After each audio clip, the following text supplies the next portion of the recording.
United যখন ভাবছিল আর্সেনালের striker চুক্তিটি ছিনিয়ে নিচ্ছে তারা, ঠিক তখনই ঘটল তার উল্টোটা। ভিক্টর ইয়োকেরেস সোজা সাপটা বলেই দিলেন তিনি ইউনাইটেডে যেতে রাজি নন, কারণ তার মন এখনো আটকে আর্সেনালের দিকেই। প্রশ্ন হলো তাহলে এখন কি করবে রেড ডেভিলরা? তবে এবার ইউনাইটেড হাজির বিকল্প এক পরিকল্পনা নিয়ে, যা হয়তো দলের জন্য হতে পারে আরো ভালো।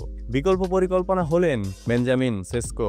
মাত্র 22 বছর বয়স, বিস্ফোরক গতি আর ইউরোপের সবচেয়ে সম্ভাবনাময় স্ট্রাইকারদের একজন। যেখান থেকে আর্সেনাল পিছিয়ে এসেছিল 100 মিলিয়ন ইউরো মূল্যের কারণে, সেখানে ইউনাইটেড এখন সিরিয়াস আলোচনা করছে সেসকোকে ঘিরে। এখনো আনুষ্ঠানিক কোনো প্রস্তাব না করলেও তাদের পরিকল্পনা ছিল একেবারে বাস্তব। কুনহা ও এমবেমোর পেছনে প্রায় 130 মিলিয়ন ইউরো খরচের পর মূল প্রশ্ন দাঁড়ায়, সেসকোর জন্য কি আরও 100 মিলিয়ন অর্থ ব্যয় করতে প্রস্তুত ইউনাইটেড?